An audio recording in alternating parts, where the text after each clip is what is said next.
Good morning नोंथांमोनसिम मोनसे गोदान video लाना फैबावबाय। आसा खालामो नोंथांमोना बे भिडिअखौ जोबजासिम नायलांगोन होनना। दिनैनि बयनिख्रुइ गिबिसिन खौराङाव दङ। कामरुप मेट्र' जिल्लायाव 48 घन्टा पेट्रल डिजेल दिपु बन्द फोसावनायखौ बोखांना लाफिनबाय। कामरुप जिल्ला बेंगिरिजों पेट्रल डिजेल एस'सिएशननि गेजेराव मोनसे जथुम्माया जायो।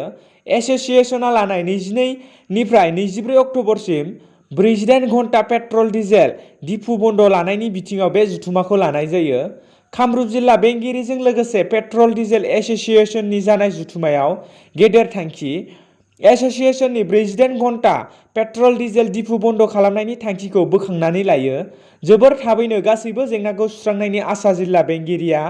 मोन 10 दाबिफोरनि गेजेराव मोन 6 आरो 7 दाबिखौ गनायनानै लादों सोरखारा।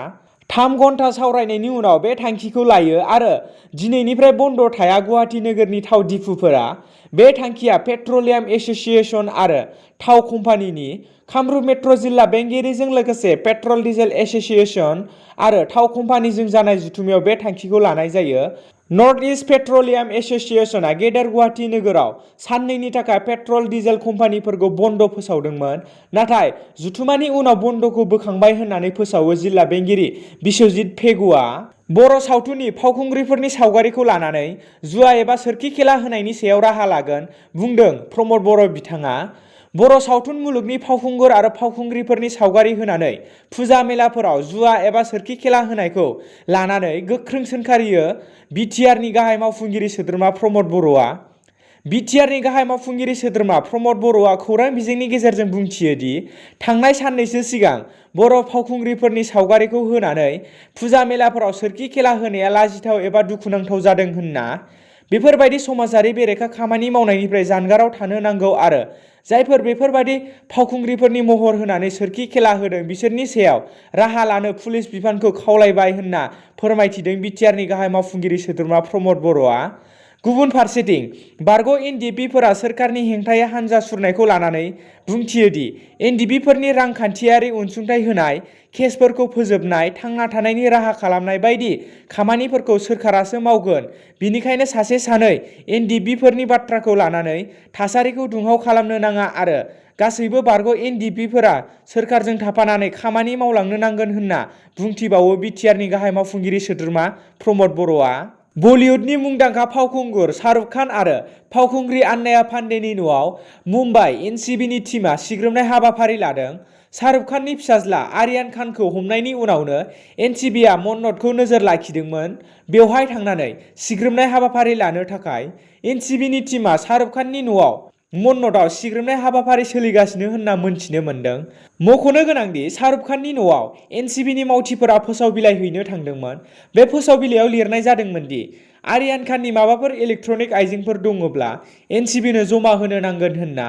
बेराफारसेथिं शाहरुख खानजों लोगोसे बलिउडनि फावखुंगुर सांकी पान्डेनि फिसाजो आन्नाया पान्डेनि न'आवबो एनसिबिनि टीमआ सौहैदोंमोन।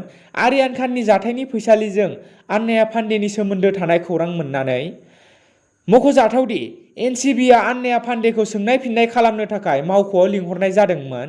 आन्नाया पान्डेआ मैया मुम्बाइ एनसिबिनि मावख'आव 2 रिंगायाव नुजाथि हैनो नांगोन होनना बुंदोंमोन। आन्नाया पान्डेआ नुजाहैगोना हैयाखै बेखौ मिन्थिया। मोनथिनो मोननाय बायदिब्ला एनसिबिआ आन्नाया पान्डेनि मबाइल फनखौबो जब्द खालामनानै लायो। खैला सिखाव फालांगिजों सोमोन्दो थानाय आसाम पुलिसआ इनफर्समेन्ट इन्सपेक्टरखौ हमदों। हान्था-मेला बिफाननि सासे इनफर्समेन्ट इन्सपेक्टर भला कलिताखौ खैला सिखाव खावनाय जाथायजों सोमोन्दो थानायनि अजदजों काछार पुलिसआ हमदों। काछार पुलिसआ बराक आयेनाव आयेन बेरेखा खैला सिखाव फालांगिफोरनि हेंथायै जुजिनो संदाननायखौ जागायबाय। सुलुंनि बायदिब्ला फालांगियारिफोरा आयेन बेरेखायै आबुं ट्राकजों आसामाव जेबो हेंथा गैयै हाबग्रा लामा महरै काछार जिल्लानि गुमुराखौ बाहायबोगासिनो। संगालिफोरा फोरमायनाय बायदिब्ला जाख्लग्रा बिफानारिफोरा गोबां रां लानानै ट्राकफोरखौ थांलाय फैलाय खालामनो होयो।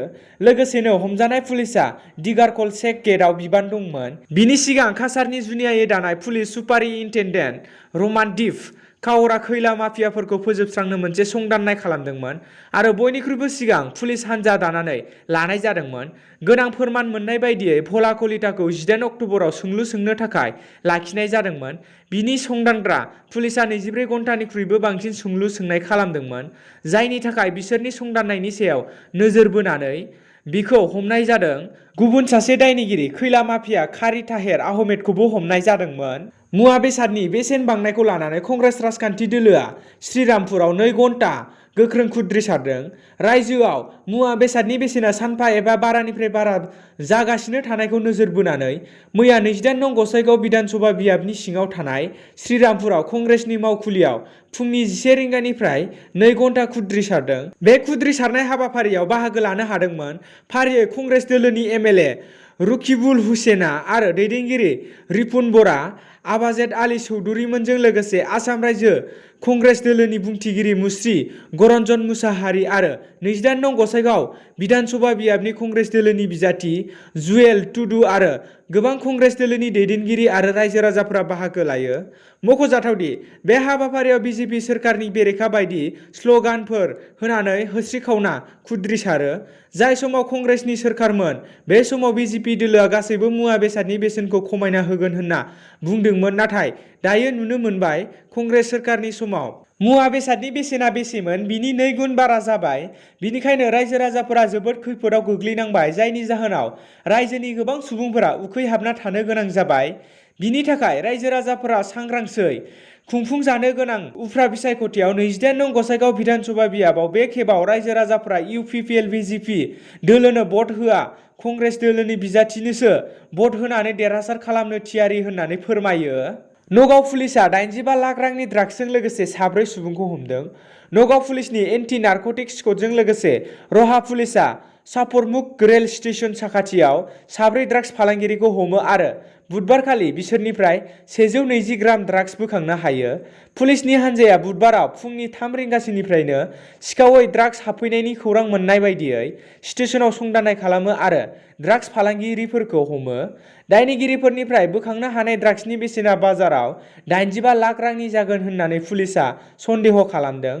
दायनिगिरिफोरा बरदुवा पुलिस थानानि सिङाव थानाय भेरभेरी गामिनि सितारा बेगम, आइनुल हक, धनिया भेटी गामिनि रशिदुल हक आरो नगाव सकुवा पुलिस थानानि सिङाव थानाय लंजु फदमिनी गामिनि उदिकुल इस्लाम होननानै सिनायथि होदों। खौरां मोननाय बायदिब्ला 4 दायनिगिरिफोरनि गेजेराव आइनुल हकआ हान्जानि दैदेनगिरिमोन। बेखौ नगाव पुलिसआ ड्राग्सजों सोमोन्दो थानाय गोबां गसरनि थाखाय नागिरबाय दंमोन होननानै पुलिस अफिसारा फोरमायो। गुवाहाटी नोगोरमायाव 4 उन्दै हौवासा खामानि मावग्राखौ बोखांदों। गुवाहाटी नोगोरमानि बामुनि मैदाम रेल कल'नि बाजाराव चाइल्ड लाइननि टीमआ संदाननानै 4 उन्दै हौवासा खामानि मावग्राखौ बोखांनो हायो। मख'थावनादि गलायाव खामानि मावबाय थानाय समावनो चाइल्ड लाइननि टीमआ सानमारि पुलिसनि हेफाजाबजों 4 उन्दै हौवासा खामानि मावग्राखौ बोखांनो हायो। थांनाय गोबाव समनिफ्रायनो बामुनि मैदामनि खायसे फालांगिरिया गलायाव उन्दै हौवासा खामानि मावग्रा थामहिनबा चाइल्ड लेबारफोरखौ खामानियाव थिसननानै फालांगि मावबोबाय थादोंमोन। मोनसे खौरांनि गेजेरजों चाइल्ड लाइननि टीम आरो सानमारि पुलिसआ बामुनि मैदाम बाजाराव संदाननानै 4 चाइल्ड लेबारफोरखौ बोखांनो हायो। मख'नो गोनांदि चाइल्ड लेबारखौ थिसननाय फालांगिरिफोरनि हेंथायै चाइल्ड लाइनआ आयेननि राहा लागोन होननानै बुङो। दिनैनि गोथार फुंबिलिनि खौरां फोसावनाया एसेनोसै। गोजोन्थों।